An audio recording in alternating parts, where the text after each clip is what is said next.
누가복음 15장입니다. 15장 1절은 세리인들과 죄인들이 나옵니다. 지금까지는 예수님께서 주로 제자들이나 유대의 종교 지도자들을 일반 백성들을 대상으로 말씀하셨습니다. 이제는 세리들과 죄인들에게 말씀하셨습니다. 바리새인들은 조상의 전통이나 자신들이 율법에 근거해 만든 여러 가지 조항들이 엄격히 지키지 않는 자들을 죄인들로 여겼습니다. 구체적으로 첫 번째로는 비도덕적인 생활을 하는 자, 즉 가늠하는 자, 속이는 자고요. 두 번째로는 불명예스러운 직업을 가진 자, 즉 세리, 목자, 행상인, 비역공 등이었다고 하며 그들과 함께 있거나 식사하는 것도 제약시하였다 합니다. 유대인 사회에서는 그들을 소외되고 잃어버린 바 된 자들이라고 부르는데 가까이 모여왔다는 현재 분사형은 그들이 계속 있더라 기쁨으로 예수님께로 나와서 나타냅니다. 그러나 바리새인들과 율법학자들은 수군거리면서 못마땅하게 여겼다고 하는데요.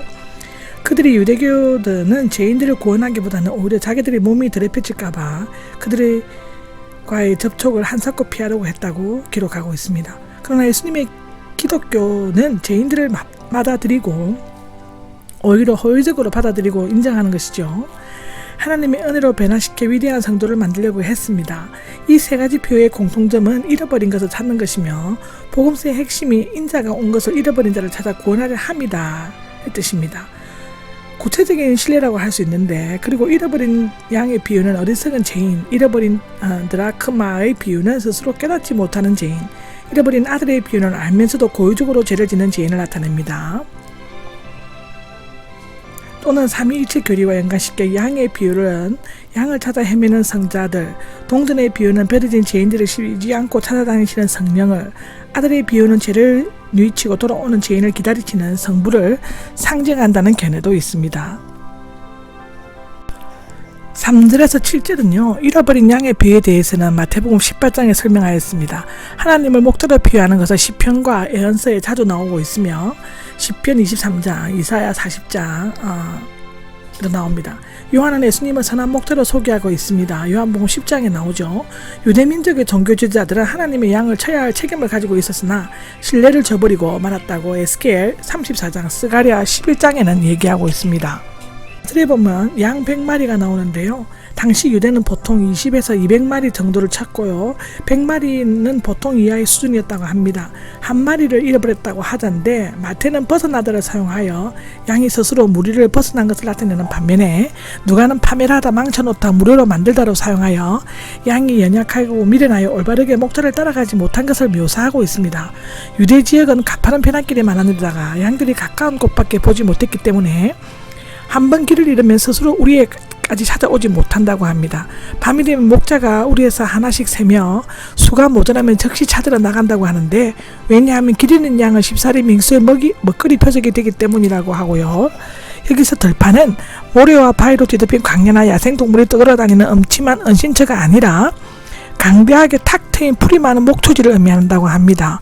이런 안전한 곳에 99마리의 양들을 조수에게 맡기고 목자는 잃은 양 한 마리를 찾아 나선다고 하는데 중요한 것은 99마리의 무사한 것이 아니라 잃은 양 한 마리를 사랑하는 것이며 99마리도 모두 한 마리의 양과 똑같이 사랑하는 양들이라고 하는 것이 맞는 것 같습니다. 5절입니다. 5절을 보면 기뻐하면서가 나오는데 마치 춤이라도 추듯이 매우 기뻐하고 좋아하는 것을 의미합니다. 목자는 길 잃은 양을 나무라거나 자신이 고생한 것에 대해 불평하지 않고 기뻐 어쩔 줄을 몰라 했습니다. 어깨에 메고는 누가복음에만 나오는 특별히 다정하고 인자한 표현인데요. 길 잃은 양이 기진맥진했든지 아니면 다쳤든지 목자는 마치 승리자의 깃발이라도 되는 것처럼 양을 어깨에 메고 의기양양하게 돌아왔다는 것입니다. 양을 어깨에 메는 것은 죄인을 향한 하나님의 사랑을 나타낼 때 사용되고 있습니다. 이사야 49장 22절에 나오죠. 복음 전도자가 열심히 애써 수고하여 얻은 성도는 기쁨과 사랑의 면류관이 된다고 빌립보서 4장 1절, 데살로니가전서 2장 19절에는 말하고 있습니다. 6절입니다. 나와 함께 기뻐해 주십시오인데 이웃들을 불러 함께 즐기는 것은 세 비유에 들어있는 공통적인 내용인데 잃었을 때 찾아 기뻐하는 것보다 찾은 후에 함께 즐거워하는 것이 이 비유의 클라이막스인데요. 죄인 하나가 회개하는 것은 하나님 나라의 큰 기쁨이 된다는 의미입니다. 7절에 보면 회개할 필요가 없는 의인들이 나옵니다. 사람이란 말이 없으므로 천사들이나 또는 하나님 나라에 들어가 더 이상 회개할 필요가 없는 성도들, 회개하여 하나님의 은혜로 어렵다함을 받은 자들을 가리킨다고 보는 견해들이 있는데, 바리새인들은 스스로 자신들을 회개할 필요가 없는 의인들이라고 생각했지만 그것은 웃지 못할 넌센스에 지나지 않았습니다. 왜냐하면 회개할 것 없는 죄인은 실제로 존재하지 않기 때문인데요. 예수님은 그들의 말을 인용하여 풍자적으로 비꼬아 말씀하실 수도 있습니다. 그러나 이것은 이런 양 한 마리의 가치가 크다는 것을 나타내기 위한 수사적 대국법으로 보는 것이 좋을 것입니다. 즉 회개할 필요가 없는 의인이라는 말하는 것들을 보다는 이런 양 한 마리를 찾는 기쁨이 더 크다는 것이었다고 합니다. 8절에 보면 10개의 드라크마가 나오는데, 드라크마는 어원은 손으로 잡다의 의미입니다. 고린도전서 3장 19절에 나옵니다. 문자적으로는 한 줌의 동전, 소량의 동전인데 한 드라크마 헬라 화폐이며 유대 화폐 세겔의 4분의 1에 해당하고 여기에만 사용되어져 있습니다. 한 데나리온은 로마 화폐이며 노동자들의 하루 품삯인데요. 그것과 동일한 가치가 있다고 합니다. 그런데 유대 사회에서는 남자가 여자를 아내로 맞이할 때는 결혼 지참금이나 결혼 반지처럼 드라크마 옆잎에 줄을 꿰어 주었다고 합니다. 여자들은 그것으로 머리를 장식하거나 목에 걸어 때로는 비상금으로 사용했다고 하는데, 그것은 자신이 결혼했다는 표시도 되지만 자랑스러운 사랑의 증표가 되기도 했다고 합니다. 만일 한 드라크마라도 잃어버리게 되면 그 나머지 것은 거의 못 쓰게 되고 남편이나 이웃 사람들에게 눈총을 받게 된다고 하는데요. 잃어버렸다고 하던데, 목자는 우리에게서 스스로 떠나 길 잃은 양을 찾아 들러 나섰지만 여자는 자신의 실수로 잃어버린 동전을 집에서 찾았습니다.